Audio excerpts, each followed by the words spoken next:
ছাত্রীকে ধর্ষণ এবং আপত্তিকর ভিডিও ধারণ করে দীর্ঘদিন ব্ল্যাকমেল করার অপরাধে অধীর চন্দ্র দাস নামে এক গৃহশিক্ষককে 20 বছরের সশ্রম কারাদণ্ডের নির্দেশ দিয়েছে আদালত।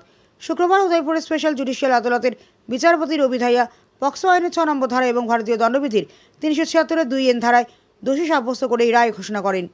দোষীর অধীর চন্দ্র দাস রাধাকিশোরপুর থানার রাজনগর এলাকার বাসিন্দা এবং ভগিনী নিবেদিতা উচ্চতর মাধ্যমিক বিদ্যালয়ের শিক্ষক ছিলেন। মামলার বিবরণ অনুযায়ী 2019 সালে এক নাবালিকা তার কাছে বাংলা ও এডুকেশন বিষয়ে টিউশন পড়তে শুরু করে। অভিযোগ, একদিন টিউশনে যাওয়ার পথে অভিযুক্ত শিক্ষক তাকে নিজের বাড়িতে নিয়ে গিয়ে নেশাজাতীয় দ্রব্য খাইয়ে ধর্ষণ করে এবং ঘটনার ভিডিও ধারণ করে। পরবর্তীতে সেই ভিডিও প্রকাশের ভয় দেখিয়ে অভিযুক্ত নাবালিকার ওপর দীর্ঘদিন শারীরিক ও মানসিক নির্যাতন চালায়। তাকে বিভিন্ন নির্জন স্থানে নিয়ে যাওয়া হতো এবং ঘটনা প্রকাশ করলে পরিবারের সদস্যদের হত্যার হুমকিও দেওয়া হয় বলে অভিযোগে উল্লেখ রয়েছে।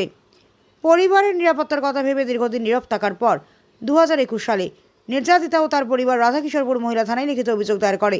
তদন্তকারী কর্মকর্তা সাব ইন্সপেক্টর রিপিতা ভট্টাচার্য তদন্ত সম্পন্ন করে অভিযুক্তকে গ্রেপ্তার করেন, আদালতে চার্জশিট জমা দেন। মামলা চলাকালীন আদালত 7 জন সাক্ষী সাক্ষ্য গ্রহণ করে। দীর্ঘ শুনানি শেষে আদালত অভিযুক্তকে দোষী সাব্যস্ত করে 20 বছরের সশ্রম কারাদণ্ডের নির্দেশ দেয়। সরকারি পক্ষের বিশেষ পক্সো আইনজীবী পল্টু দাস জানান, এই রায়ের মাধ্যমে নির্যাতিতা ও তার পরিবার ন্যায় বিচার পেয়েছে। সচেতন মহলের মতে আদালতের এই কঠোর শাস্তি সমাজে অপরাধীদের জন্য একটি শক্ত বার্তা হিসেবে থাকবে। উদয়পুর প্রতিনিধি রিপোর্ট, প্রতিদিন ত্রিপুরা। আজকে আমাদের উদয়পুর মাননীয় স্পেশাল জাজ রবি ধাইয়ার আদালতে যে গুরুত্বপূর্ণ মামলাটার রায় আমরা হাতে পেয়েছি, এই মামলাটার নাম্বার হচ্ছে আমাদের Udaipur RK Pur women's PS case number 85 of 2021। এই মামলায় অভিযুক্ত আসামি হচ্ছে আমাদের উদয়পুর ভগিনী নিবেদিতা স্কুল, যাকে আমরা উদয়পুর গার্লস স্কুল বলে জানি।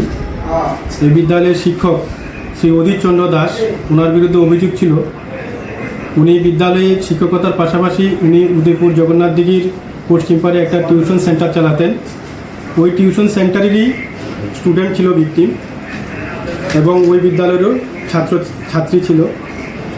ভিকটিম অন্যান্য দিনের মতন যখন ওনার টিউশন সেন্টারে টিউশন নিতে যাচ্ছিলেন 2019 সালে যে কোনো একটা দিনে, তখন আসামি অধীর চন্দ্র দাস, যিনি শিক্ষক, উনি একটা বাইক নিয়ে ভিকটিমের পেছনে এলেন এবং ভিকটিমকে উনি বাইকে ওঠার জন্য বলেছিলেন, কারণ উনি শিক্ষক এবং উনি ওই টিউশন সেন্টারে যাচ্ছিলেন।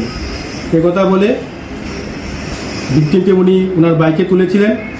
বাইকে তুলে উনি টিউশন সেন্টারে না এসে উনি সোজা ব্রহ্মাবাড়ি ওনার বাড়ির দিকে রওনা হলেন। যখন ভিকটিম প্রতিবাদ করেছিল কেন উনি ব্রহ্মাবাড়ি যাচ্ছিলেন, তখন আসামি অধীর চন্দ্র দাস বলেছিল যে ওনার বাড়ি ব্রহ্মাবাড়ি, উনি আজকে টিউশন ক্লাসের মধ্যে নোট দেওয়ার জন্য কিছু বইপত্র আনতে হবে, যার জন্য ওনাকে বাড়িতে যেতে হবে। ভিকটিম ওনার সঙ্গেই ওনার বাড়িতে গেলে কোনো প্রবলেম হবে না। তখন ভিকটিম উইথ সৎ উদ্দেশ্যে ওনার সঙ্গে গিয়েছিল। ওনার বাড়িতে যখন গিয়েছিল তখন ভিকটিমকে উনি কোল্ড ড্রিঙ্কস জাতীয় কিছু একটা খেতে দিয়েছিল। ভিকটিম তখন ওই কোল্ড ড্রিঙ্কসটা পান করার পরেই মোটামুটি একটা সেন্সলেসের মতন অবস্থায় ছিল। তখন আসামি অধীর চন্দ্র দাস ওনার ছাত্রী ভিকটিমের উপরে ওনার শারীরিক লালসা উনি চরিতার্থ করেছিলেন এবং ওই অসংলগ্ন অবস্থার ছবি উনি ভিডিওগ্রাফি করেছিলেন।